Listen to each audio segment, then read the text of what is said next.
নমস্কার, super prime টাইমে আপনাদের স্বাগত। সলিড সেটিং, জাস্ট দুটো শব্দ। এই শব্দ দুটো প্রথম বিখ্যাত হয়েছিল এক সিমেন্ট কোম্পানির বিজ্ঞাপনে, আর তারপর সেটা তুলে নিয়েছিলেন সিপিআইএম নেতারা। তাদের মুখে মুখে ফিরত এই কথা দুটো। বিজেপি তৃণমূল সমঝোতার রাজনীতি করছে এ কথা বোঝাতে এই সিপিএম নেতারা সলিড সেটিং এই শব্দ দুটো ব্যবহার করতেন। সেটিং শব্দটা আবার হঠাৎ করেই প্রাসঙ্গিক হয়ে গেছে, কারণ কাল দিল্লিতে প্রধানমন্ত্রীর সঙ্গে বৈঠক করবেন মুখ্যমন্ত্রী, আর তাই নিয়ে সরগরম বাংলার রাজনীতি। দেখুন, মোদি মমতা বৈঠক নিয়ে এত রাজনীতি হওয়ার কিছু আছে কি? কেন হচ্ছে বলুন তো? কারণ দেশের প্রধানমন্ত্রীর সঙ্গে মুখ্যমন্ত্রীর কোনো বৈঠক হতেই পারে, তাই না? যে কোনো সময় হতে পারে, কিন্তু এমন একটা সময়ে এই বৈঠক হচ্ছে যে প্রশ্ন তোলার সুযোগ পাচ্ছেন কেউ কেউ। ইডি এখন এসএসসি দুর্নীতি তদন্তে দুরন্ত এক্সপ্রেসের গতিতে দৌড়চ্ছে। ফেঁসে গেছেন পার্থ চট্টোপাধ্যায়। কানাঘুষো পার্থ বেফাস কিছু বললে আরও কয়েকজন তৃণমূল নেতার নাম জড়িয়ে যাওয়া আশ্চর্য কিছু না। অন্যদিকে গতকালই মন্ত্রিসভার থেকে বাদ পড়া পরেশ অধিকারীর কীর্তিকলাপ চোখে আঙুল দিয়ে দেখিয়ে দিয়েছেন ববিতা সরকার কী অবস্থায় রয়েছে, কতটা নোংরামো তারা করে ফেলেছেন সেটা খুব পরিষ্কার করে বুঝিয়ে দিয়েছেন। এই অবস্থায় জল যদি নাকের কাছে চলে আসে তাহলে তৃণমূল তো হাঁসফাঁস করবে, কিন্তু তদন্ত হচ্ছে তো সত্যিটা জানার জন্য।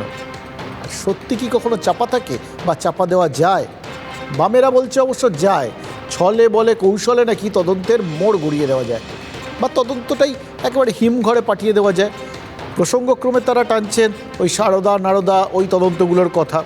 তো সেসব যাই হোক, এখন পর্যন্ত যা ঠিক আছে তাতে আগামীকাল দিল্লিতে নরেন্দ্র মোদী এবং মমতা বন্দ্যোপাধ্যায়ের বৈঠক হচ্ছে, সেটা কেউ পছন্দ করুক না করুক। এবার মুশকিল হচ্ছে যে বিজেপি নেতাদের এটা বেশ একটা কঠিন পরিস্থিতি হয়ে দাঁড়িয়েছে, একেবারে শাঁখের করাতের মতো অবস্থা। মমতা বন্দ্যোপাধ্যায় সরকারের বিরুদ্ধে তারা সোচ্চার, যাবতীয় অভাব অভিযোগ সমস্ত কিছু এই সরকারের বিরুদ্ধে। সেই মমতা বন্দ্যোপাধ্যায়ের সঙ্গে যদি আগামীকাল নরেন্দ্র মোদী আলাদা করে বৈঠক করেন তাহলে তো বামেদের মতো আরও অনেকে পাঁচ কথা বলার সুযোগ পেয়ে যাবে। এবং দেখুন, পাঁচ কথা বলার জন্য জাস্ট একটু উপলক্ষ পেলেই তো যথেষ্ট। এই কিশোর কুমারের জন্মদিনেও যেমন রাজনীতি জড়িয়ে যাচ্ছে এবং সেটা নিয়ে কথা হচ্ছে। সত্যি কথা বলতে, কিশোর কি কোনোদিন স্বপ্নেও ভেবেছিলেন যে তাকে নিয়ে দড়ি টানাটানি করবে তৃণমূল আর বিজেপি? টালিগঞ্জে কিংবদন্তি গায়কের মূর্তিতে মালা দিতে বাধা দেওয়া হয়েছে, এটা অভিযোগ হচ্ছে বিজেপির। আমল দিচ্ছে না তৃণমূল। সেই কিশোর কুমার যার গলার মতো মেরুদণ্ডটাও বোধহয় বাঙালি মিস করে। সালটা 1975। দেশে জরুরি অবস্থা জারি করেন ইন্দিরা গান্ধী। এমার্জেন্সির সময় ইন্দিরার বিরোধিতা করেছিলেন কিশোর। সঞ্জয় গান্ধী চাপ দিয়েও কিশোরকে বাগে আনতে পারেনি। শেষ পর্যন্ত আকাশবাণীতে নিষিদ্ধ হয়েছিলেন কিশোর কুমার, তবে পরোয়া করেননি। সেই কিশোর কুমারকে নিয়েও আজ রাজনীতি করতে কেউ ছাড়ল না। অবশ্য রাজনীতিই তো এখন সর্বত্র, কোন জিনিসটা রাজনীতি ছাড়া হচ্ছে বলুন? তাই এই সমস্ত নিয়েই কিছু কথা আজ বলতে হবে, যে কথাগুলো আজ না বললেই নয়।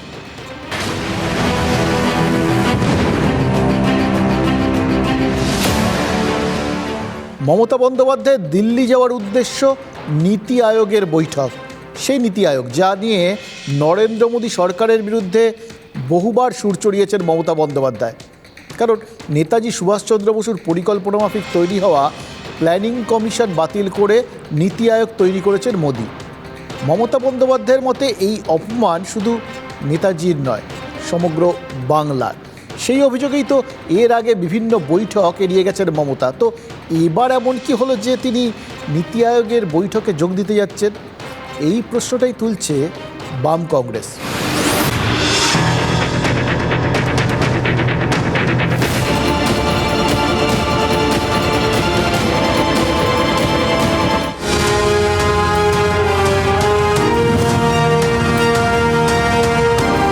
ওই শুরুতে যে সেটিং কথাটা বলছিলাম না, এই শব্দটা কাঁটার মতো বিঁধছে এখন একদিকে তৃণমূল, অন্যদিকে বিজেপি, দু দলেরই কাছে।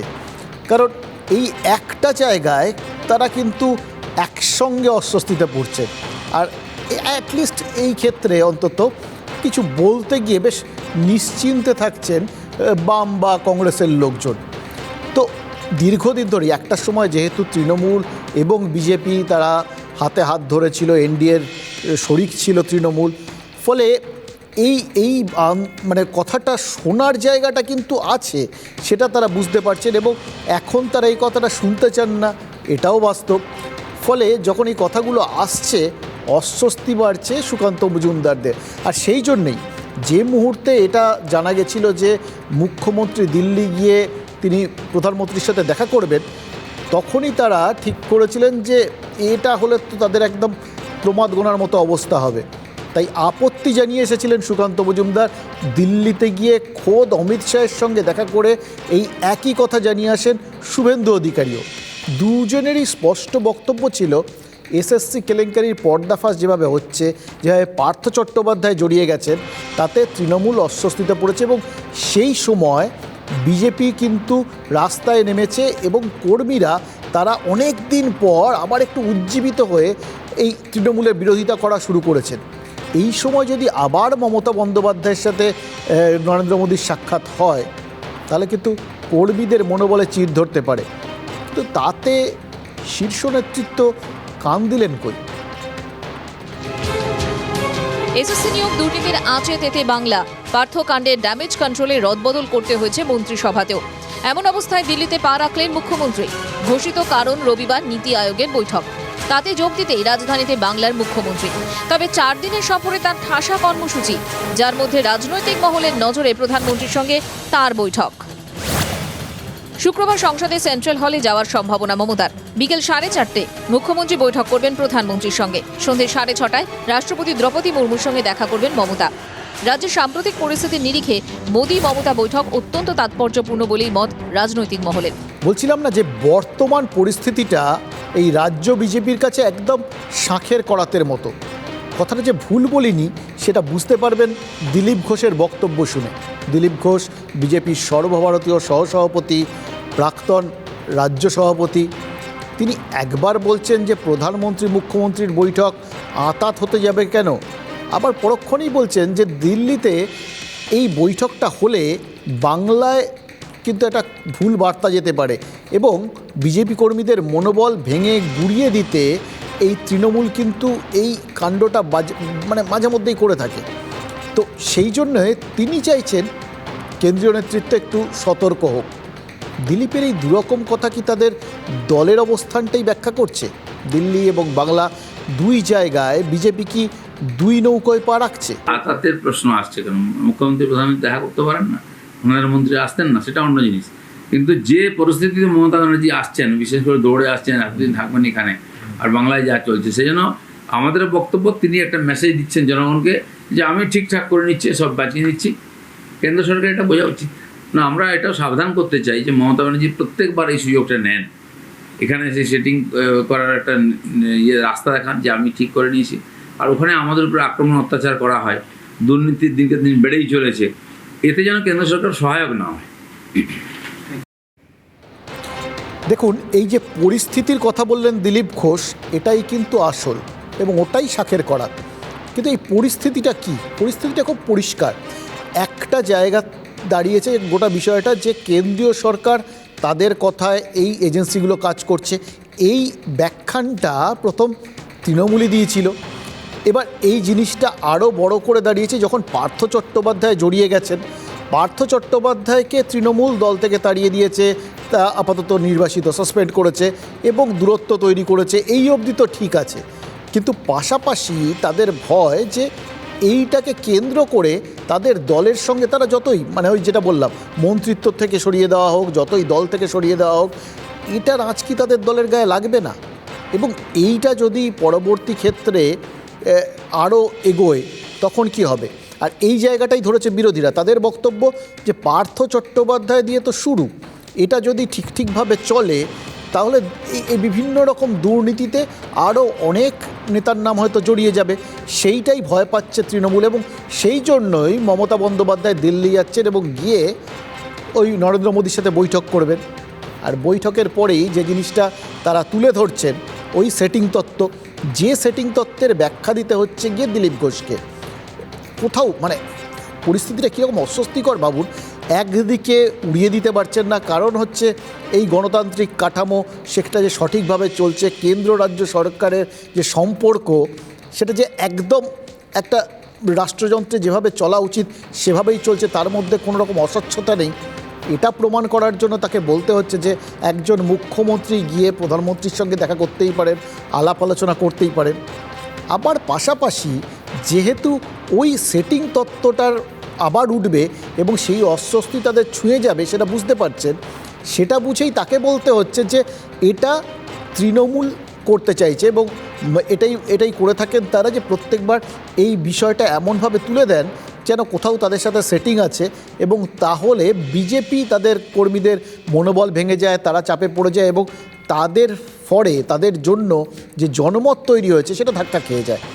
অর্থাৎ নিজেদের রাজনৈতিক পরিস্থিতিটাকে অটুট রাখতে হচ্ছে তাদের রাজ্য বিজেপিকে, অন্যদিকে নিজেদের অবস্থানটা সেটাকেও ব্যাখ্যা করতে হচ্ছে। বেশ জটিল পরিস্থিতি। আর এর মধ্যেই সুর চড়াতে শুরু করছে সিপিআইএমের মতো বিরোধীরা। তাদের অভিযোগ এসএসসি নিয়োগ দুর্নীতিতে ঘরে বাইরে চাপে থাকা তৃণমূল সুপ্রিমো চাপ কাটাতেই মোদি দরবারে যাচ্ছেন। মমতা বন্দ্যোপাধ্যায়ের সঙ্গে স্বয়ং নরেন্দ্র মোদি যখন বৈঠকে রাজি, তখন বাংলার বিজেপি নেতারা আর কী করবে? যতই দেখা করুন, যতই পা ধরুন, বাঁচবে কেউ না। এবং ইতিহাস মনে করিয়ে দিচ্ছি, যেদিন শিবসেনার সরকার চলে গেল তার 7 দিন আগে মাননীয় প্রধানমন্ত্রীর সাথে উদ্ধব ঠাকরে এবং তার ছেলে আদিত্য ঠাকরের দেখা হয়েছিল মহারাষ্ট্রে, কুশল বিনিময় হয়েছিল, খুব ভালো কথা হয়েছিল। যেমন ভ্যালেন্টাইন্স ডে হয় না, এটা হচ্ছে সেটিং ডে আর কি। আগামী বাংলা হচ্ছে, দিল্লিতে হচ্ছে একটা ন্যাশনাল সেটিং ডে আর কি। এটা যেরকম ম্যাচ ফিক্সিং হয় ওরকম সেটিং হয়। একটা কথা খেয়াল করে দেখলেন, এই যে বিজেপি নেতারা যে ব্যাখ্যা দিচ্ছেন সেটার মধ্যে কোথাও তারা সেটিং শব্দটাকে উড়িয়ে দিতে পারছেন না। তাদের ব্যাখ্যা দিতে হচ্ছে যে এই সেটিং তত্ত্বটা তৃণমূল খাড়া করে। আর এক্ষেত্রে সিপিআইএম বা কংগ্রেসের পক্ষে তো ব্যাপারটা খুব সহজ, তারা সরাসরি দু দলের দিকেই একদম তোপ দেখে দিচ্ছেন যে সেটিং করতে তারা ওখানে গিয়ে বসেছেন। ফলে একমাত্র তৃণমূল বলছে সেটিং বলে কোনো বস্তু হয় না। বাকি 3 দল তারা কিন্তু যে বক্তব্যগুলো রাখছে তার মধ্যে সেটিং তত্ত্বটা কোথাও না কোথাও চলে আসছে, কেউ এটাকে পুরো এড়িয়ে যেতে পারছে না। মানে কি অমোঘ একটা শব্দ এই রাজনীতিতে এসে গেছে বলুন তো। এবং এটা কিন্তু সাম্প্রতিককালে যা যা জিনিসপত্র আমরা দেখতে পাচ্ছি, বিভিন্ন লোকের বিভিন্ন জায়গায় যখন তখন সেট হয়ে যাওয়া, সেটা এত সহজ হয়ে গেছে, এত সহজাত হয়ে গেছে, তাই বোধহয় এই শব্দটাও আমাদের রাজনীতিতে খুব সহজাত হয়ে গেছে, খুব সহজে বারবার ঘুরে ফিরে চলে আসছে। আসলে মিটিংয়ের আড়ালে সেটিংয়ের যে অভিযোগ বামেরা করছে তা তো বঙ্গ বিজেপির পক্ষে খুব একটা স্বস্তির নয়। সূত্রের খবর, মমতা বন্দ্যোপাধ্যায় দিল্লি থেকে ফেরার পরেই আবার দিল্লি যেতে পারেন শুভেন্দু অধিকারী। আর তাহলে মাত্র 9 দিনের ব্যবধানে দিল্লি যাবেন শুভেন্দু।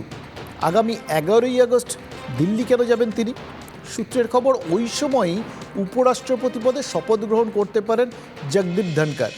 ধরে নেওয়া হচ্ছে যে উপরাষ্ট্রপতি পদেও এনডিএ প্রার্থীর জয় শুধু সময়ের অপেক্ষা। আর ধনকরের শপথ গ্রহণ অনুষ্ঠানে উপস্থিত থাকতেই পারেন শুভেন্দু। পাশাপাশি এটাও ঘটনা যে এই মমতা বন্দ্যোপাধ্যায়ের সফরের আগেই শুভেন্দু ওখানে গিয়ে ওই যেটা বললাম সওয়াল করেছিলেন যাতে এই সাক্ষাৎ না হয়। একই কথা বোঝানোর চেষ্টা করেছিলেন সুকান্ত মজুমদার। তো তারা প্রত্যেকেই চাইছিলেন না যে এই মিটিংটা হোক। এখন মিটিং হওয়ার পরেই যাচ্ছেন, এটা ব্যাখ্যা আর কি কোনো মহল থেকে, যে যদি যা খুশি হোক সেটার মানে কি বলবো, ড্যামেজ কন্ট্রোলটা যাতে গিয়ে করা যায়, আফটার এফেক্টটা যাতে সামলে দেওয়া যায়, সেই জন্যই তড়িঘড়ি দিল্লি যাওয়ার পরিকল্পনা করে ফেলেছেন শুভেন্দু। পাশাপাশি মমতার সফরের পরই দিল্লি গিয়ে নন্দীগ্রামের বিধায়ক তিনি কার সাথে বৈঠক করেন সেদিকেও কিন্তু এই জন্যে সবাই নজর রাখছে। কারণ সদ্য দিল্লিতে গিয়ে অমিত শাহ, জেপি নাড্ডার সাথে তো বৈঠক করেই এসেছেন শুভেন্দু। এরপর ফের অমিত শাহের কাছে যাবেন না নাড্ডার কাছে যাবেন, গিয়ে কী বলবেন? কারণ অমিত শাহের কাছে নাকি বাংলার দুর্নীতিগ্রস্ত 100 জনের নামের তালিকাও দিয়ে এসছেন তিনি। রাজ্য সভাপতি সুকান্ত মজুমদারও ওই একই সময় দিল্লিতে ছিলেন, কিন্তু তাকে সঙ্গে নিয়ে নয়। আবার শুভেন্দু বিজেপির শীর্ষ নেতৃত্বের কাছে গিয়েছিলেন একাই। তো এটা বিজেপির একটা মজার ব্যাপার আছে, রাজ্য বিজেপির, কে কখন কার সঙ্গে, কে কখন কার থেকে আলাদা, কে কখন একা, কে কখন দোকা, এই বিষয়টা প্রতি মুহূর্তে বদলাতে থাকে এবং সেটাতে খুব আর অস্বাভাবিক কিছু নেই, কারণ রাজনৈতিক সমীকরণ তো প্রতি মুহূর্তে সেটা চেঞ্জ হয়। এই চেঞ্জ হওয়াটাই তো রাজনৈতিক ক্ষেত্রে সবচেয়ে স্বাভাবিক ব্যাপার। তো রাজ্যের বিরোধী দল নেতার এহেন সক্রিয়তায় কতটা জল ঢেলে দিতে পারে বলুন তো এই মোদি মমতার সাক্ষাৎ?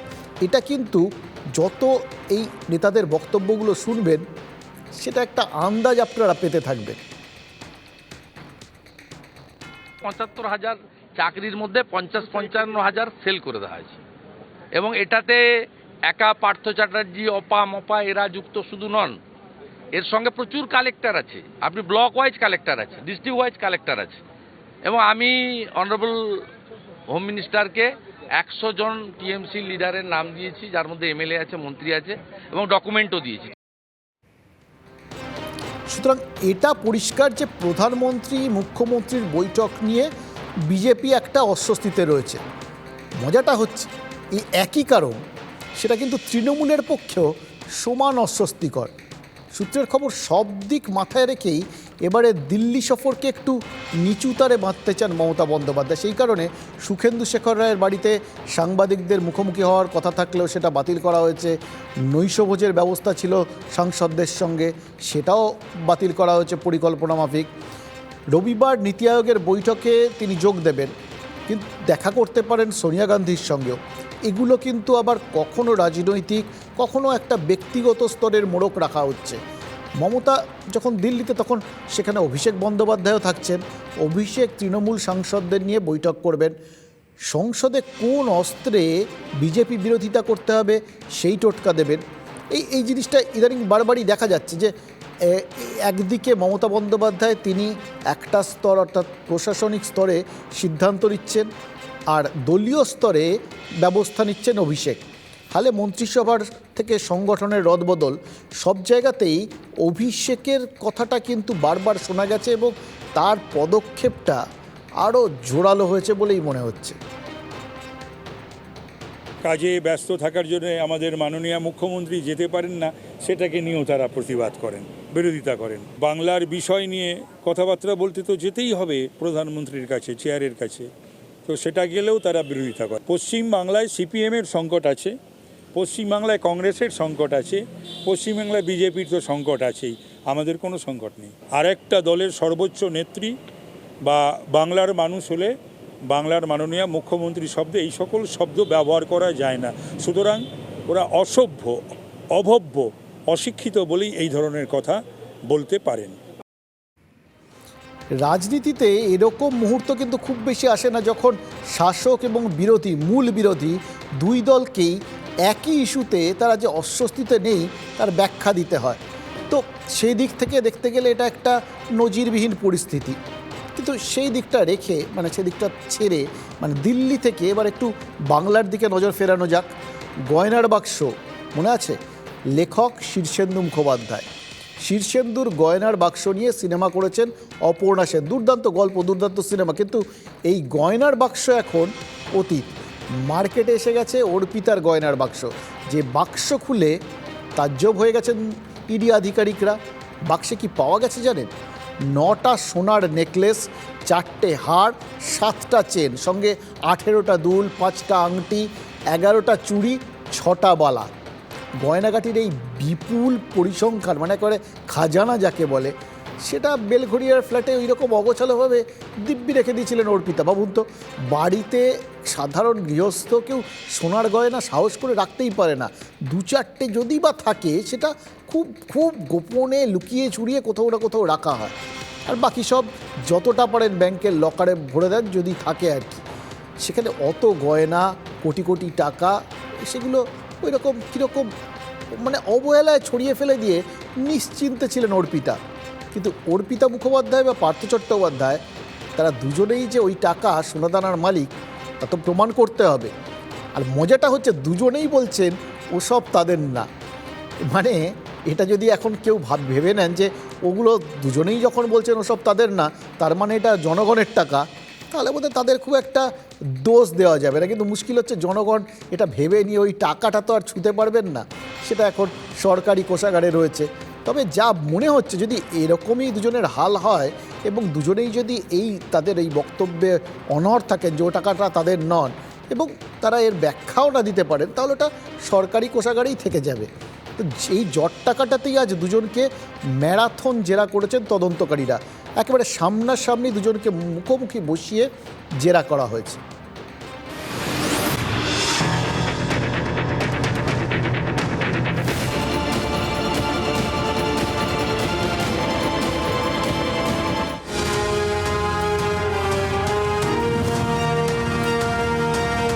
কথায় বলে ঢেকি স্বর্গে গেলেও ধান ভাঙে, ঢেকির স্বভাবই তাই।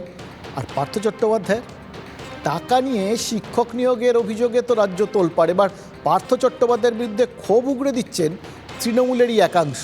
এটাই হয় সচরাচর, মানে যখন একটা জিনিস ধরা পড়ে যায় না, তখন কেউ আর রেয়াত করে না, যা যা লোকানো ছিল সব বার করে দেয়।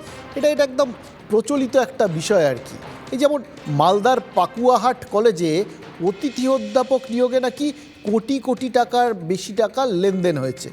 ভাবুন তো, এই অভিযোগ এনেছেন তৃণমূল কর্মীরা সেখানকার। বোঝাই যাচ্ছে যে পার্থকে ছেড়ে ফেললেও তৃণমূল নিশ্চিন্ত হতে পারছে না। আরও কত অভিযোগ যে প্রাক্তন শিক্ষামন্ত্রীর বিরুদ্ধে উঠবে কে জানে। মালদার বামনগোলায় পাকুয়াহাট কলেজ, এই কলেজের 7 জনকে অতিথি অধ্যাপক হিসাবে অবৈধভাবে নিয়োগ করা হয়েছে বলে অভিযোগ উঠেছে। 1,40,00,000 টাকা লেনদেন হয়েছে বলে দাবি। দুর্নীতিতে এবার সরব জেলার যুব তৃণমূল কর্মীরা। পাকুয়াহাট ডিগ্রি কলেজ এই 13/7/2019 অর্ডারকে বুড়ো আঙুল দেখিয়ে ব্যাক ডেট দিয়ে এরা 29/6/2019 পাকুয়াহাট ডিগ্রি কলেজে শিক্ষক নিয়োগ করে থাকে। পার্থ চট্টোপাধ্যায় শিক্ষামন্ত্রী থাকাকালীন এই দুর্নীতি হয়েছে বলে অভিযোগ। এ বিষয়ে উচ্চশিক্ষা দপ্তরেও জানিয়ে কোনো লাভ হয়নি বলে অভিযোগ করা হয়। কেন্দ্রীয় গোয়েন্দা সংস্থাকে দিয়ে এই দুর্নীতি তদন্ত দাবি করেন তৃণমূল কর্মীদের একাংশ। কেন্দ্রীয় গোয়েন্দা সংস্থা এখানেও তদন্ত করা উচিত। অবশ্যই তদন্ত হওয়া উচিত। আমরা চাই যেটার পুঙ্খানুপুঙ্খ তদন্ত হোক এবং যেগুলো অবৈধভাবে যে বাকি 7 জন বা 8 জন যে নিয়োগ হয়েছে তাদের এটা বাতিল হোক। পাকুয়াহাট কলেজের দুর্নীতির অভিযোগ নিয়ে দলে দুরকম বক্তব্য উঠে আসছে। তৃণমূল কর্মীদের দাবি তারা দলকে জানিয়েছেন, যদিও এই দাবি ঝেড়ে অস্বীকার করেন জেলা তৃণমূল নেতৃত্ব। পঞ্চায়েত ভোটের আগে দলের মধ্যে এই দ্বন্দ্ব প্রভাব ফেলবে না তো? দেখুন, নিয়োগে দুর্নীতি আর কোটি কোটি টাকার লেনদেন, এই সমস্ত অভিযোগ আমাদের আজকাল আর খুব একটা বিস্মিত করে না। এটা মোটামুটি গা সওয়া হয়ে গেছে এবং আমাদের কারুর মুখেই সামান্যতম বিস্মিত হওয়ার ছাপটাও ফুটে ওঠে না। এটা আপনারা সবাই বুঝে গেছেন, কারণ সবার ক্ষেত্রেই একই ব্যাপার। এত টাকা পয়সা আমরা দেখে ফেলেছি আর এত দুর্নীতি দেখে ফেলেছি, এটাই এখন স্বাভাবিক বলে মনে হয়। এখানে একটু অন্যরকম ব্যাপারটা হচ্ছে, এই তদন্ত দাবি করছেন তৃণমূলের লোকেরাই এবং তারা কেন্দ্রীয় সংস্থাকে দিয়ে তদন্ত করানোর দাবি তুলছেন, যে সংস্থার বিরুদ্ধে সচরাচর তারা অভিযোগই করে থাকেন যে ওটা কেন্দ্রীয় সরকারের নির্দেশে একটা রাজনৈতিক উদ্দেশ্যে কাজ করে এই সমস্ত এনফোর্সমেন্ট ডিরেক্টরেটের মতো এজেন্সিগুলো। সেই তাদেরই এখন চাইছেন তৃণমূল কর্মীরা। এটা কিন্তু বেশ আশ্চর্যের বিষয়, অন্তত বর্তমান পরিস্থিতিতে এটা আমাদের আশ্চর্য করলো আর কি। কিন্তু তার বাদ দিয়ে বাকিটা, যেমন ধরুন দিনভর তল্লাশি হলো, আজকেও পার্থ এবং অর্পিতা তাদের সূত্রে আরও কারো ফ্ল্যাটে অভিযান হলো। এটাই তো এখন এনফোর্সমেন্ট ডিরেক্টরেটের ডেইলি রুটিন, রোজকার কাজ আর কি। বেশ কিছু জায়গায় অভিযান হয়েছে আজও। তার মধ্যে পণ্ডিতিয়ার একটা ফ্ল্যাটে লুকোনো লকারের হদিশ পেতে হন্য হয়েছিলেন তদন্তকারীরা। সেই সিন্ধুকে যে কী লুকোনো রয়েছে কে জানে, এবং সেই সিন্ধুক খুঁজে বার করে খুলতে পুরো বিষয়টাতে তাদের একদম নাজেহাল অবস্থা। পাশাপাশি পার্থ চট্টোপাধ্যায় এবং অর্পিতা যে ভুয়ো সংস্থার আড়ালেই নামে বেনামে বিপুল সম্পত্তি করেছেন, সে বিষয়ে অনেকটাই নিশ্চিত গোয়েন্দারা। আর এইখানটাতে একটা বড় বিষয় যেটা রয়েছে, যে ওই যে বললাম টাকা তাদের নয়, কে রেখেছে জানেন না, কারুর অজান্তে রাখা হয়েছে, এই শব্দগুলো কথাগুলো আমরা শুনছি, কিন্তু এই সম্পত্তিগুলো, এগুলোর ক্ষেত্রে বোধহয় ওই রকম কথা শোনার খুব একটা সুযোগ নেই। কারণ এই সম্পত্তিগুলোর মতো এই কোম্পানিগুলোর ব্যবস্থাটা না। সেখানে খাতায় কলমে একটা মালিকানা রয়েছে, তার বহু ক্ষেত্রেই মালিকানা হয় পার্থ চ্যাটার্জি অথবা অর্পিতা মুখার্জি, এবং সেগুলো কিন্তু খাতায় কলমে। যেরকম ইডির রাডারে অপা ইউটিলিটি সার্ভিসেসে পার্থ অর্পিতার 50% অংশীদারিত্ব রয়েছে। কিন্তু পার্থ চট্টোপাধ্যায় তো তবু স্ক্যানারের নিচে এসেছেন, পরেশ অধিকারী কিন্তু আড়ালেই থেকে যাচ্ছেন। কেমন করে? ইতিমধ্যে তার যে দুর্নীতি সেটা তো প্রমাণিত। দুর্নীতির দায় তার মেয়ের চাকরি গেছে, মেয়ের বেতনের টাকা ফেরত দিতে হয়েছে। গতকাল পরেশ অধিকারীর মন্ত্রিত্বও গেছে। তবু 4 বারের বিধায়ক দাপুটে মন্ত্রী পরেশ অধিকারী বুক ফুলিয়ে ঘুরে বেড়াচ্ছেন। এটা একটা ধারাবাহিকতা আছে তার। এর আগে তাকে যখন সিবিআই ডেকেছিল এবং তারপরে তার মেয়ের যখন চাকরি গেছিল, তারপরেও কিন্তু তিনি মেখলিগঞ্জে ফিরে গলায় মালা ঠালা পরে ঘুরে বেরিয়েছেন। এবারও তাই মেখলিগঞ্জের এই বিধায়ক এলাকায় কিন্তু মোটেই সাধারণ মানুষের কাছে খুব যে জনপ্রিয় এরকম ব্যাপার নেই। তার বিরুদ্ধে প্রচুর অভিযোগও রয়েছে। ফলে যতই গলায় মালা পরে ঘুরুন, অভিযোগের তীর শানাতেও কিন্তু মানুষের কমতি পাবেন না সেখানে। কোচবিহারের মেখলিগঞ্জে পরেশ অধিকারী একটা নাম। রাজনীতিতে তার গ্রাফ সবসময়ই ঊর্ধ্বমুখী। বাম জমানায় কোচবিহারের দাপুটে নেতা, 3 বিঘা আন্দোলনের নেতৃত্ব দিয়ে গ্রেপ্তার। কমল গুহর স্নেহভাজন দীর্ঘদিন দলের দায়িত্ব দক্ষতার সঙ্গে সামলেছেন। বাম জমানার অবসানের পর 2018 সালে তৃণমূলে যোগ দেন। পার্থ চট্টোপাধ্যায় পরেশ অধিকারীর হাতে দলের পতাকা তুলে দেন। তারপর তৃণমূলের মন্ত্রিসভায় জায়গা পান পরেশ। শিক্ষা প্রতিমন্ত্রী থাকাকালীন নিয়ম বহির্ভূতভাবে মেয়ে অঙ্কিতার চাকরি পাইয়ে দেওয়ার বিতর্কে জড়িয়ে যান পরেশ অধিকারী। এবার মন্ত্রিত্ব গেল পরেশ অধিকারী। যদিও এ নিয়ে ক্যামেরার সামনে কিছু বলতে চাননি বিতর্কিত প্রাক্তন মন্ত্রী। তিনি জানিয়েছেন, দল যে সিদ্ধান্ত নেবে তা তিনি মাথা পেতে নেবেন। মোটামুটি ঘুরি, কোথাও তো দেখলাম না যে কোনো কিছু একটা হইলো মন্ত্রিত্ব থাকাকালীন 1 বছরই। কিছু কিছু ছেলের ওই মন্ত্রীর পিছনে যারা করে তাদেরই উন্নয়ন হয়েছে। একটু তো খারাপ লাগেই, বাড়ির পাশে একজন মন্ত্রী ছিল, এখন নেই। যদি মনে করেন খারাপ কিছু করে থাকে, তার ফল তো অবশ্যই যে কেউ পাবেই। আমার মনে হয় না অন্য কোনো দলে তিনি যাবেন বা যাওয়ার কোনো ঝুঁকি নেবেন, বা অন্য কোনো দল এই মুহূর্তে তাকে গ্রহণ করবে কি করবে না, সেটাও একটা বিরাট প্রশ্ন। পরেশ অধিকারীকে নিয়েই জেলায় রাজনৈতিক চাপানোতর তুঙ্গে। কয়েকজন চোরকে সরিয়ে নতুন আর কয়েকজনকে চোরকে বসালো। তৃণমূল দলটার অবস্থা হচ্ছে, চোর বাঁচতে গেলে তৃণমূল দলটা থাকার কথা নয়। কেড়ে নেওয়া কথাটা বলা হবে না। যেহেতু একটা আইনগত একটা ব্যাপার আছে, হ্যাঁ, সেই ব্যাপারগুলো মোটামুটি ক্লিয়ার হয়ে যাচ্ছে। আগামীতে আরও ক্লিয়ার হয়ে যাবে, পরিষ্কার হয়ে যাবে। আমরা আশা করি এই আমাদের পশ্চিমবঙ্গ সরকারের যে মন্ত্রিসভা চলছে, আগামীতে ওনাকে আবার উনি স্থান পাবেন। এই পরেশ অধিকারীর মতো লোকদের দেখলে বুঝতে পারবেন যে তাদের কখন যে তারা আদর্শবাদী থাকেন, কখন যে সেটা আদর্শহীনতা হয়ে যায়, সেটা বোঝাটা খুব মুশকিল। একদম রাজনৈতিক নেতাদের যেন একটা আদর্শ উদাহরণ। এইসব দেখছি, শুনছি, আর মনে হচ্ছে এই মুহূর্তে চারপাশে যা হচ্ছে সেটা ট্রেলার মাত্র। শিক্ষা দুর্নীতি অনবরত মনে করিয়ে দিচ্ছে পিকচার ভিভি বাকি হ্যায়, বাকি আছে অনেক কিছুই। এখনও চায়ের কাপ আর ঠোঁটের মধ্যে দূরত্ব রয়েছে। শিক্ষামন্ত্রী কয়েকদিন আগে নিয়োগের আশ্বাস দিলেও শাসক পক্ষ বেজায় চাপে আছে, সেটা প্রতি পদে বোঝা যাচ্ছে। আজ বিধাননগরে টেট উত্তীর্ণদের বিক্ষোভের কথা ছিল। আন্দোলনের অস্বস্তি এড়াতে পুলিশ নামাতে হয়েছিল রাস্তায়। মেট্রো স্টেশনের দরজায় অটো থামিয়ে আন্দোলনকারীদের খুঁজেছে পুলিশ। এবং শুধু কিন্তু ওই উল্টোডাঙ্গা চত্বর, বিধাননগর চত্বরের আশেপাশে নয়, তার বেশ এপাশ ওপাশ বেশ অনেকটা কিলোমিটার জায়গা জুড়েই কিন্তু এই খোঁজ খবরগুলো চলেছে। আচ্ছা, একটা কথা বলুন তো, আন্দোলনে এত ভয় কেন? তাও আবার কাদের আন্দোলন? না কিছু পড়াশুনো করা ছেলে মেয়ে যারা নিজেদের যোগ্যতায় পরীক্ষা দিয়ে পাশ করে একটা চাকরি পেয়েছেন, হ্যাঁ, সেই চাকরিগুলো চুরি গেছে। ফলে তাদের একটা ক্ষোভ তো থাকবেই। নিজেদের ন্যায্য দাবিতে কেউ যদি লড়াই করেন, সেটাকে থামানোর চেষ্টা করতে হবে কেন? পার্থ চট্টোপাধ্যায় গ্রেপ্তার হওয়ার পর থেকেই কি টেনশন বেড়ে গেছে? তৃণমূল তো অবশ্য কবেই বলেছে যে যত দোষ সব পার্থ চট্টোপাধ্যায়। তারপরেও এত ভয়ের কি আছে? শাসক কি একটু অসহিষ্ণু হয়ে পড়েছে? আসলে ওই যে পরেশ অধিকারীর ছবিটা দেখছিলেন না, তাতে একটা জিনিস আমরা দেখালাম। পরেশ অধিকারীর হাতে পতাকাটা কাকতালীয়ভাবে তুলে দিয়েছিলেন পার্থ চট্টোপাধ্যায়। ফলে আর কার হাতে পতাকা এরকম তুলে দিয়েছেন এবং তারা পরেশ অধিকারীর মতোই কোন দিকে হাঁটবেন এটা শাসক দল ঠিক বুঝে উঠতে পারছে না বোধহয়। আর সেই জন্যই ভেতরে ভেতরে কোথাও গিয়ে যেন অস্বস্তিটা বাড়ছে। ষড়যন্ত্র না বলেও কি ষড়যন্ত্র সেটা আদালতে জানাক বা ইনভেস্টিগেশনদের। আসলে ও না সারা জীবন বোধহয় কিছু মানুষের বিরুদ্ধে ষড়যন্ত্র করতো, তাই ষড়যন্ত্র শব্দটার সঙ্গে ওর বোধহয় প্রত্যক্ষ কোনো সম্পর্ক রয়েছে, তাই সব কিছুর মধ্যে হয়তো ষড়যন্ত্র দেখতে বলে এটার মধ্যেও ষড়যন্ত্র দেখছে। দুদিন আগের মহাসচিব এখন কি দ্রুত দেখুন তো সবার অ্যালার্জি হয়ে গেছেন। তাপস রায়ের কথাগুলো শুনলেন, তৃণমূলের বিধায়কের কথা থেকেই কিন্তু মনে হচ্ছে নিয়োগ দুর্নীতির ফাঁস সহজে আলগা করতে পারছে না তৃণমূল। পার্থ চট্টোপাধ্যায় এখনও তাদের গলার কাঁটা।